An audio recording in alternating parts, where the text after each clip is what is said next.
हाय दोस्तों, आप सभी का मेरे YouTube चैनल पर हार्दिक स्वागत है। तो दोस्तों, इस वीडियो में हम लेके आए हैं एनेस्थेसिया की स्टेजेस, जो बहुत ही इम्पोर्टेंट हैं हमारे एग्ज़ाम के पैटर्न से, क्योंकि ये बहुत बार पूछा गया है अब तक जो भी एग्ज़ाम आए हैं डी फार्मा से रिलेटेड। तो दोस्तों, ये मोस्ट इम्पोर्टेंट क्वेश्चन इस कैटेगरी में आता है। जो स्टेज होती हैं एनेस्थेसिया की बहुत बार पूछी गई हैं। तो फार्माकोलॉजिकल एक्शन क्या होता है इसका, इसमें कितनी स्टेज होती हैं, वो सब हम इस वीडियो के माध्यम से आपसे डिस्कस करने वाले हैं।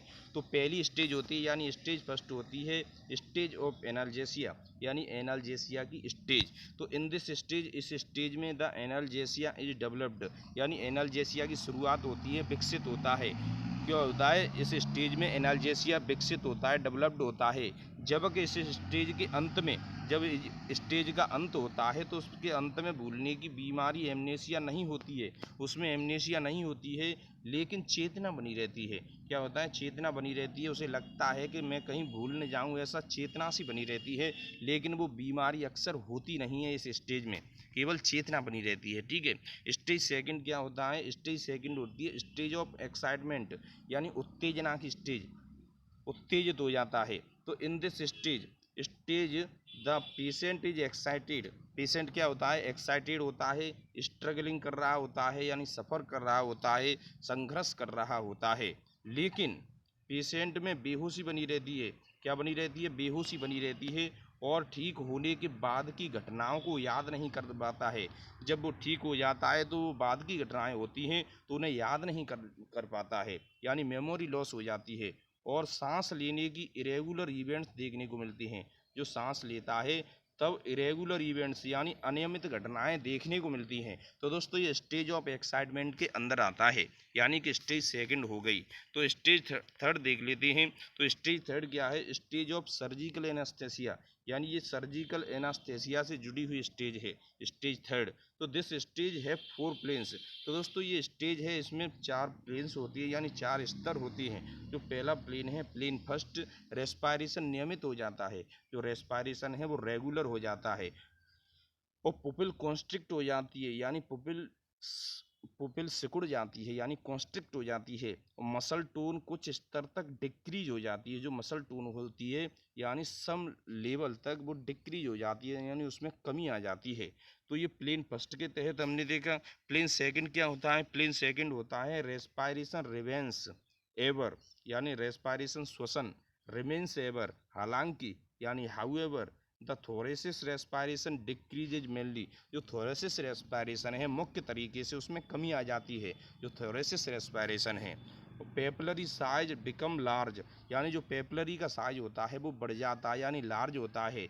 And muscle tone inhibits, muscle tone inhibit हो जाती हैं, यानी रुक जाती हैं। ठीक है। तो ये हो गया प्लेन टू के तहत। तो प्लेन टू देख लिया, आप देख लेते हैं प्लेन थ्री। तो प्लेन थ्री क्या है?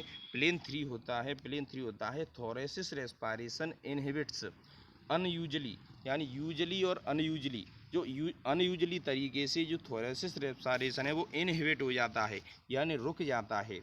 और papillary dilates and muscle tone inhibits, जो पेपलरी है वो डायलेट्स हो जाता है, यानी चौड़ा हो जाता है, और मसल टोन इनहिबिट्स हो जाती हैं। तो दोस्तों, ये प्लेन थ्री के अंतर्गत हमने देखा कि जो थोरेसिस रेस्पायरेशन है अनयूजली इनहिबिट होना, और पेपलरी का डायलेट होना, और मसल टोन का इनहिबिट होना, ये प्लेन थ्री के अंतर्गत आता है। तो प्लेन फोर क्या होता है? रेस्पायरेशन ऑलमोस्ट स्टॉप्स, यानी जो रेस्पायरेशन होता है, श्वसन होता है, वो लगभग समाप्त हो चुका होता है, यानी रुक जाता है, स्टॉप हो जाता है।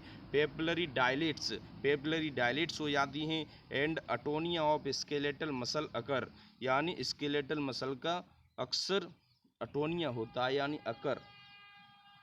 तो स्टेज फोर यानी प्लेन फोर हो गया। अब स्टेज फोर देख लिए, जो लास्ट स्टेज है एनेस्थेसिया की।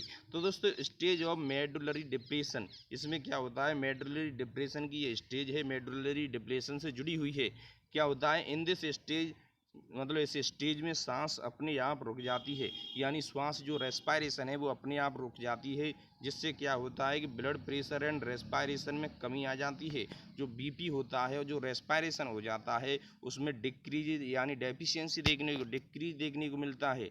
तो क्या होता है कि यह कोमा या मृत्यु का कारण बन सकता है, क्योंकि जब ब्लड प्रेशर और रेस्पायरेशन की कमी आएगी तो यह कोमा या मृत्यु का कारण बन सकता है।